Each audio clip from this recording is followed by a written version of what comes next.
যে ব্যক্তি সময়কে গুরুত্ব দেয় না সে ব্যক্তি দুনিয়াতে সফল হতে পারে না। পৃথিবীতে যারা কোটিপতি, শিল্পপতি, তাদের জীবনী খুঁজে দেখুন, তারা যথা সময়ে সময়কে মূল্যায়ন করার চেষ্টা করে। প্রত্যেকটা কাজকে তারা রুটিন অনুযায়ী করার চেষ্টা করে। কতটা টাইমে আমি খাবো, কতটা টাইম আমি ঘুমাবো, কি পরিমাণ টাইম আমি খেলা খেলবো, কি পরিমাণ আমি পড়াশোনা করব, কি পরিমাণ আমি আমার বিজনেসের পিছনে সময় দেব। প্রত্যেকটা বিষয়কে সামনে রেখে সময় তারা মেপে চলার চেষ্টা করে। আর যারা সময়কে গুরুত্ব দেয়, সময় অনুযায়ী তারা কাজ করতে চায়, তারা পৃথিবীতে সফল হয়। প্রত্যেকটা সফল ব্যক্তির পিছনে দেখবেন সময়কে তারা মূল্যায়ন করেছে। যারা সময়কে মূল্যায়ন করেছে, সময় তাদেরকে স্বর্ণ উজ্জ্বল ইতিহাস গড়ার সুযোগ দিয়েছে। আর যারা সময়কে মূল্যায়ন করে না, সময় তাদেরকে গহ্বর অন্ধকারে ফেলে দেয়। জীবনে সে দুনিয়াতে প্রতিষ্ঠিত হতে পারে না, আখিরাতে জান্নাতে যাওয়ার মতো সৌভাগ্য তার কিসমতে জুটবে না। সেই জন্যে আল্লাহ সুবহানাহু ওয়া তাআলা মানুষকে যত সম্পদ দিয়েছেন, সমস্ত সম্পদের মধ্যে দামি সম্পদের নাম হচ্ছে সময়। যেই সময় জীবন থেকে একটা সেকেন্ড যদি মাইনাস হয়ে যায়, কোশ্চিন কালেও এটাকে আর ফিরিয়ে নিয়ে আসা যাবে না। বিদ্বান ব্যক্তিরা বলেছেন,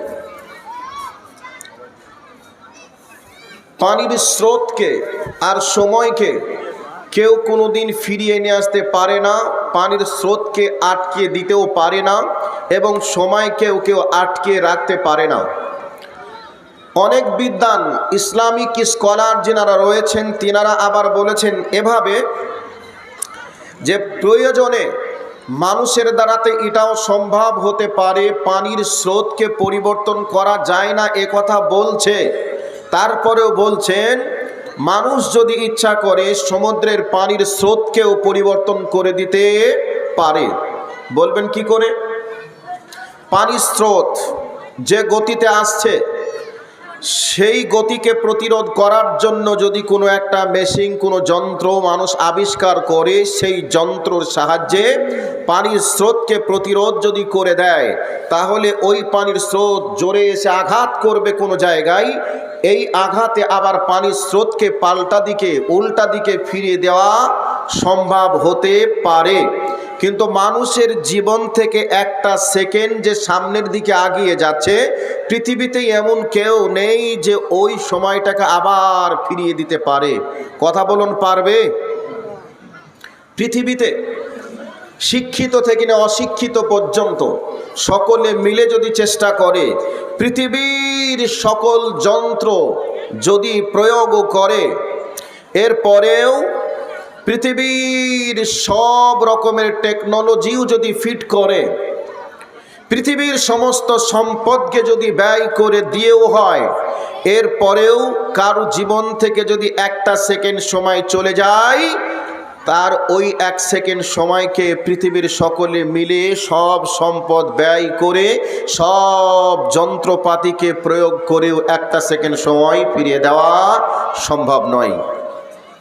আপনারা কেউ কি বলবেন যে সম্ভব হবে? যদি এরকম কোনো বিদ্বান থাকেন, এইরকম যদি কোনো বুদ্ধিমান থাকেন, তাহলে একবার হাত তুলিয়ে দয়া করে বলবেন যে হ্যাঁ, আমার কাছে একটা যুক্তি আছে, যেই যুক্তির মাধ্যমে মানুষের জীবন থেকে যদি একটা সেকেন্ড সময় চলে যায়, এটাকে ফিরিয়ে দেওয়া সম্ভব হবে। এমন কেউ আছেন?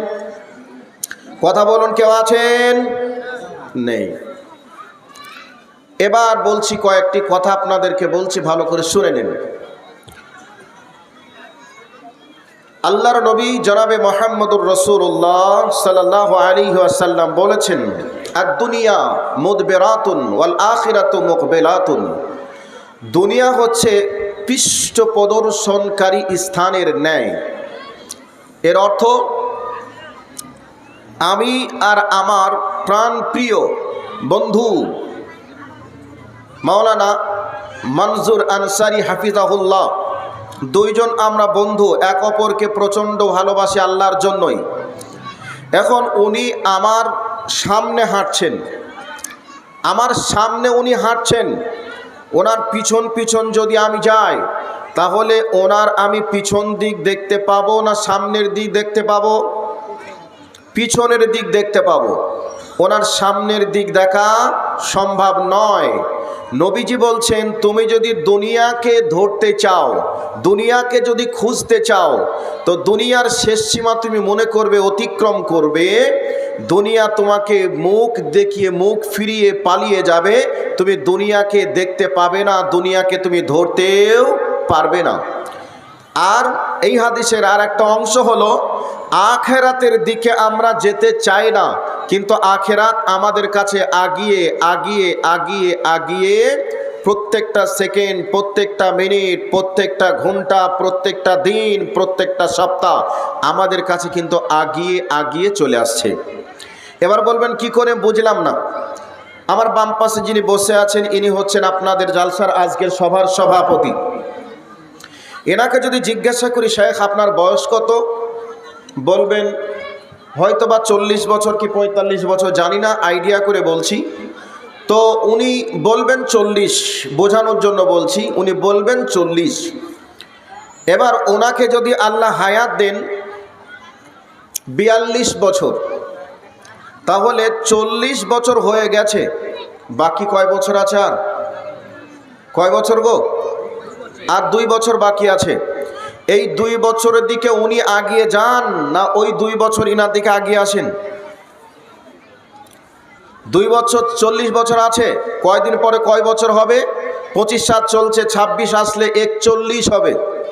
তাহলে এই দিকে যদি গুণেন সংখ্যা বাড়বে, আর ওই দিক থেকে যদি আগিয়ে আসেন তাহলে সংখ্যায় কমবে। 41, 40 আছে, 1 বছর চলে গেলে ওই দিকে থাকবার 1 বছর, আবার যদি 1 বছর 26 থেকে 27 যখন যাবে তখন 0, মানে ওনার যা ছিল সব কমপ্লিট। কথা বলুন, মিলছে হিসাবটা?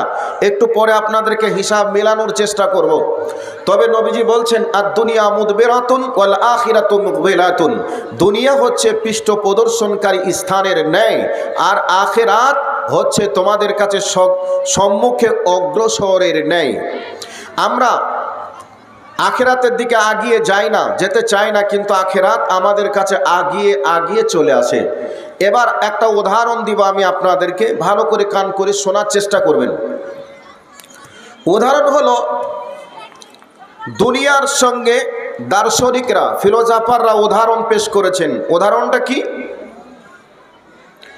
একজন মানুষ খেতে গিয়েছে, কোদাল বলেন না ফাওড়া বলেন আপনারা, যেটা মাটি খননের কাজ করা হয় হাতে করে, কোদাল বলেন। তো এই কোদাল নিয়ে আপনি মাটি খননের কাজ করছেন। তো মাটি খননের কাজ করতে করতে একটু যখন ক্লান্তি হয়ে যায়, কোদালটাকে রেখে আমরা খাড়া হয়ে একটু দাঁড়াই, দাঁড়ায় কি দাঁড়ায় না? দাঁড়িয়ে যায়। তো এই অবস্থায় আমরা খাড়া হয়ে দাঁড়িয়েছে এইরকম একজন ব্যক্তি, তো খাড়া হয়ে দাঁড়িয়ে দেখছে ওর চোখের সামনে চাঁদের মতো সুন্দরী একটা মহিলা দাঁড়িয়ে আছে। এইরকম মহিলা জিন্দিগিতে ও কোনোদিন দেখিনি। দেখেই আশ্চর্য হয়ে গেছে, আমি একজন কৃষক আর আমার সামনে চাঁদের মতো সুন্দরী মেয়ে, না জানি হয়তো বা আল্লাহ জান্নাত থেকে হুরটাকে আমার জন্য পাঠিয়ে দিয়েছে। এই অবস্থায় কৃষক ক্লান্ত হয়ে দাঁড়িয়ে আছে, সুস্থির নিঃশ্বাস ফেলে বলছে, বোন তুমি কে, কোথায় বাড়ি, কোথায় থেকে এসেছো? তার পরিচয় সম্পর্কে জানতে চাইল। মেয়েটা তখন বলছে, আমার বাড়ি নেই, আমার ঘর নেই, আমার বাবা নেই, মাও নেই, কেউই নেই। তো বলছে, তাহলে কোথায় থেকে আসছো তুমি? বলছে, ভাই আমি তোমার কাছে এসেছি, তুমি কি আমাকে বিবাহ করে বউ বানিয়ে বাড়ি নিয়ে যাবে? কৃষক যখন এই কথা শুনেছে তখন 7-5 না ভেবে বলছে, তুমি যদি আমাকে বিবাহ করতে চাও, 1 সেকেন্ডের জন্য আমি সময় নিতে চাই না। এত সুন্দর মেয়ে আর তুমি আমাকে বিবাহ করবে, তারপরে আমি কৃষক, 1 সেকেন্ড দেরি করতে চাই না, চলো কাজী অফিসে এক্ষুনি বিবাহ করব। কাজী অফিসে চলে গেল। কাজী সাহেব দেখছে এত সুন্দর মেয়ে কৃষকের বউ হবে, এটা কি মেনে নেওয়া যায়? মেনে নেওয়া যায় না। কাজী সাহেব আর কৃষক দুইজনের দ্বন্দ্ব লাগলো। কাজী সাহেব তখন বলছে, এই কৃষক, তুই কৃষি কাজ করিস, তোর আবার কিসের এত শখ জাগলো এত সুন্দর মেয়েকে বিবাহ করতে? তোর থেকে তো আমার যোগ্যতা বেশি আছে, ঠান্ডা ঘরে বসে থাকি, ইনকামও ভালো করি, আমার সঙ্গে বিবাহ হবে, তোর সঙ্গে বিবাহ হয়ে মানাবে না, কাজে আমার সঙ্গে বিবাহটা দিলে মানাবে। তো এই অবস্থায় পাত্রী কিন্তু একটা, পাত্র দুটা, ঝগড়া লাগলো। মেয়েটা তখন বলছে, শোনো, তোমরা দুইজনে ঝগড়া করিও না, চলো বিচারকের কাছে যাব, বিচারক যেটা ফাইনাল করে দিবে আমি সেটাকে গ্রহণ করব। বিচারকের কাছে চলে গেল। তো বিচারক অভিযোগটা শুনে বলছে, কৃষক, এটা তোমার জন্য শোভনীয় নয়, কাজী এটা তোমার জন্য মানানসই নয়, এটা আমার জন্যই মানানসই হবে, কারণ আমি এলাকার বিচারক। তাহলে পাত্রী একজন, পাত্র তিনজন, লাগলো ঝগড়া। এই অবস্থায় মেয়েটা তখন বলছে, আমি যেহেতু বিবাহ করব একজনকেই, তো তিনজন ঝগড়া করছো, তো তিনজন ঝগড়া করে আমি তো তিনজনের বউ হতে পারবো না, একজনেরই হব। তবে এখন আমি একটা প্রতিযোগিতা ছাড়বো, এই প্রতিযোগিতায় যে ব্যক্তি সফল হতে পারবে তাকে আমি বিবাহ করব। তো বলছে ঠিক আছে। বলছে আমি সামনের দিকে ছুটবো, আমাকে যে তাড়িয়ে ধরতে পারবে তাকেই আমি যোগ্য বলে মনে করব, তাকে আমার পাত্র হিসাবে আমি কবুল করব। কৃষক মনে মনে ভাবছে, সারা আমি তো মাঠে কাজ করার লোক, রোদে মাঠে এদিকে ওদিকে লেলা খোলায় ছুটতে পারি, নিশ্চিত আমি অংশগ্রহণ করব, আমি ফার্স্ট হব, বউটা আমারই হবে।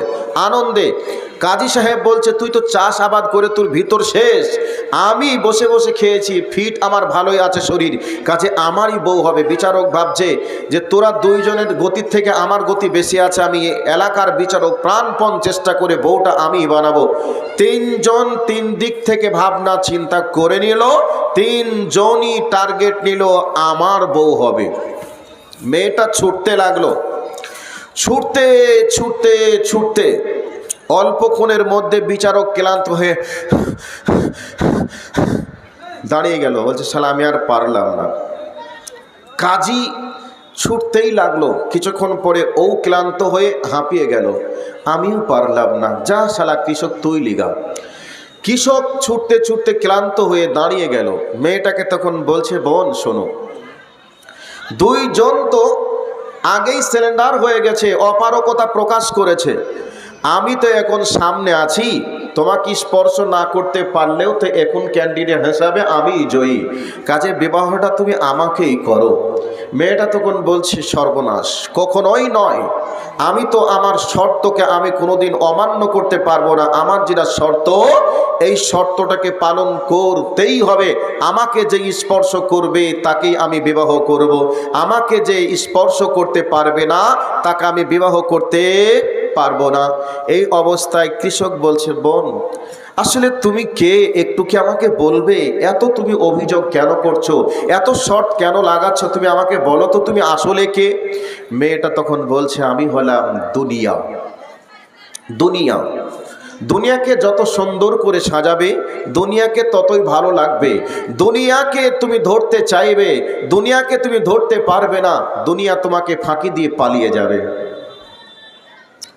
কথার কি বুঝে এসেছে আপনাদের? তো নবীজির হাদিস যে দুনিয়া তোমাদেরকে মুখ দেখিয়ে পালিয়ে যাবে, দুনিয়ার সামনে দুনিয়াকে তুমি ধরতে পারবে না, আখেরাতের দিকে তুমি যেতে চাইবে, আখেরাতের দিকে তুমি যেতে চাইবে না, কিন্তু আখেরাত তোমার সম্মুখে আগিয়ে আসবে, কিছু করার নেই। সম্মানিত উপস্থিতি, এই পৃথিবীতে আপনাদেরকে বলি, আচ্ছা বিরক্ত হচ্ছেন নাকি আপনারা কেউ? এই পৃথিবীতে রিক্সা চালক থেকে নিয়ে শুরু করে এশিয়া মহাদেশের সব থেকে যেই ব্যক্তি বড় ধনী, এই ব্যক্তিকেও যদি বলা হয় তুমি দুনিয়া পেয়ে কি খুশি, দুনিয়া তোমার জন্য কি পরিপূর্ণ? দুনিয়ায় তোমার আশা স্বাদ তোমার কি মিটেছে? এই কথা যদি জিজ্ঞাসা করা হয়, রিকশা চালক বলবে না আমার দুনিয়ার স্বাদ মিটেছে। এশিয়া মহাদেশের সব থেকে যে ব্যক্তি বড় ধনী, এ ব্যক্তিও বলবে না যে আমার স্বাদ মিটেছে। এশিয়া মহাদেশের সব থেকে বড় ধনী যে, তার নাম হলো নাপাক মুকেশ আম্বানি। এই মুকেশ আম্বানি যে বাড়িটায় বসবাস করে, এশিয়া মহাদেশের সব থেকে দামি বাড়ি তার। এই বাড়িটা বানাতে 15 থেকে 16 কোটি টাকা, 1500 থেকে 1600 কোটি টাকা খরচ করে একটা বাড়ি বানিয়েছে। এত সম্পদের মালিক হওয়ার পরেও যদি তাকে বলা হয় মুকেশ আম্বানি, তুমি কি দুনিয়া সম্পর্কে পরিপূর্ণ? তোমার দুনিয়ায় আর কি কোনো আশা আকাঙ্ক্ষা আছে? একথা যদি জিজ্ঞাসা করা হয়, মুকেশ আম্বানি বলবে আমি তো এশিয়া মহাদেশের সব থেকে বড় ধনী, তবে গোটা পৃথিবীর সব থেকে বড় ধনী যদি আমি হতাম তাহলে আমার মনের আশা মিটত। এরপরেও তাকে যদি গোটা পৃথিবীর সব থেকে বড় ধনী বানিয়ে দেওয়া হয়, এরপরেও কি তার আশা মিটবে? একটু কথা বলুন, মিটবে? মিটবে না, মিটবে না। তো নবী করিম সাল্লাল্লাহু আলাইহি ওয়াসাল্লাম বলেছেন, কোনো একজন ব্যক্তিকে যদি একটা সোনা ভর্তি মাঠ দেওয়া হয়, সে আর একটা সোনা ভর্তি মাঠের আকাঙ্ক্ষা করবে। তাকে আবারও যদি আর একটা দেওয়া হয়, সে ব্যক্তিকে জিজ্ঞাসা যদি করা হয় তাহলে তোমার কি আশা মিটেছে? ওই ব্যক্তি বলবে আল্লাহ, আমার আশা এখনো মিটেনি। ডান দিকটা সোনা ভর্তি মাঠ, বাম দিকটাও সোনা ভর্তি মাঠ, সামনের দিকটা যদি পেতাম তাহলে আমি পুরো পশ্চিম দিকে মুখ করে বসে যেতাম, ডান দিকে তাকাতাম সোনা ভর্তি, এটা আমার মাঠ, বাম দিকে তাকাতাম এটাও আমার মাঠ, সামনের দিকে তাকাতাম এটাও আমার মাঠ, তাহলে আমার আশা হয়তো বা মিটত। যদি পশ্চিম দেওয়া হয়, এটা যদিও হাদিসে নেই, আমি তারপরেও বলছি, যদি পশ্চিম দিকটাও দেওয়া হয়, তারপরে তাকে যদি জিজ্ঞাসা করা হয় মিটেছে, সে ব্যক্তি বলবে না, আমার যদি পিছন দিকটাও হতো তাহলে যেদিকেই ঘুরতাম সেদিকেই আমার, সেদিকেই আমার, এটা যদি হতো তাহলে হয়তো বা আমার আশা মিটত, এমন কথা বলবে। নবীজি বলছেন, বানু আদমের পেট ততক্ষণ পূর্ণ হবে না যতক্ষণ তার বুকের উপরে 3 খাবা মাটি না পড়বে, হাত্তা জুরতুমুল মাকাবির, যতক্ষণ তার বুকের উপরে 3 খাবা মাটি না পড়বে ততক্ষণ তার আশা মিটবে না। আমি আপনাদেরকে বলছিলাম সময় কত গুরুত্বপূর্ণ জিনিস, এ বিষয়ে বলতে গিয়ে আমি এত দূর পর্যন্ত এসেছি। তো আমাদের দুনিয়াতে থাকার সময়সীমা হলো সময়ের উপরে ডিপেন্ড করে। সময় যতদিন থাকবে ততদিন আমি আপনি থাকব। সময় শেষ হয়ে গেলে দালান কোঠা হোক আর আপনার একেবারে ফুটপথ হোক, শিক্ষিত হোক চাই অশিক্ষিত হোক, ধনী হোক চাই গরিব হোক, কেউ কোনো দিন 1 সেকেন্ড থাকার সময় পাবে না। এ বিষয়ে কথাগুলি আমি বলছিলাম। এবার কান করে কথাগুলিকে আর একটু, কথাগুলিকে গভীরে নিয়ে যাওয়ার চেষ্টা করছি, কথাগুলিকে একটু বোঝার চেষ্টা করুন। আর আমি আপনাদেরকে মাঝে মধ্যে হ্যাঁ না জিজ্ঞাসা করব, অন্তত পক্ষে হ্যাঁ আর না এই কথাটা বলে অন্তত পক্ষে একটু আমাকে বক্তব্য রাখতে সহযোগিতা করবেন, এটা আপনাদের কাছে আন্তরিকভাবে আমার দাবি। এবার সময়ের উপরে কথা বলতে গিয়ে এবার আমি মেন জায়গাতে এসেছি। সূরাতুল আসর অবতীর্ণ হলো। অবতীর্ণ হওয়ার পরে সাহাবীদের কাছে সূরাতুল আসর তেলাওয়াত নবীজি করলেন। নবীজির তেলাওয়াত শুনে সাহাবায়ে কেরাম আলাইহিম আজমাইনরা এই সূরার ভিতরে আল্লাহ কি বলতে চেয়েছেন, সাহাবায়ে কেরাম আলাইহিম আজমাইনরা কিন্তু বুঝে গেলেন। এই জন্য এক সাহাবী অপর সাহাবীর সঙ্গে যখনই সাক্ষাৎ করতেন তখনই এক অপরকে বুকের সঙ্গে জড়িয়ে ধরতেন আর এই সূরাটা তেলাওয়াত করতেন। কেন তেলাওয়াত করতেন? তিনাদের ধারণা এটা যে আল্লাহ আমাকে যে সময়টি দিয়েছেন, হতে পারে এই সময়টি আমার জীবনের শেষ সময়। আপনার সঙ্গে আমার সাক্ষাৎ হলো, এরপরে আর সাক্ষাৎ না হতেও পারে। এই জন্য ভাই, আমি যদি কোনো ভুল তোমার কাছে করি, আল্লাহর হস্তে তুমি আমাকে মাফ করে দিও, ক্ষমা করে দিও, এই বলে এক অপরের মাঝে ক্ষমা চেয়ে নিতেন আর এক অপরে এই সূরা তেলাওয়াত না করা পর্যন্ত প্রস্থান করার চেষ্টা করতেন না। তাহলে বোঝা গেল বিষয়টি। এই জন্য ইমাম শাফি রহমতুল্লাহি আলাই, ইমাম শাফি উনি এ ব্যাপারে মন্তব্য করেছেন যে আল্লাহ সুবহানাহু ওয়া তাআলা কোরআনুল কারীমে 114টি সূরা অবতীর্ণ করেছেন মানুষের হিদায়াতের জন্য, গাইডের জন্য। তো আল্লাহ 114টি সূরা অবতীর্ণ না করে যদি একটি সূরায় অবতীর্ণ করতেন, সেই সূরাটাই হলো সূরাতুল আসর, তাহলে মানুষের হিদায়াতের জন্য যথেষ্ট হয়ে যেত, আর কোনো সূরা বা আয়াতের প্রয়োজন হতো না। এবার দেখুন, আমরা এই সূরাটা নামাজে পড়ি, কিন্তু পড়ি এই তাকাতি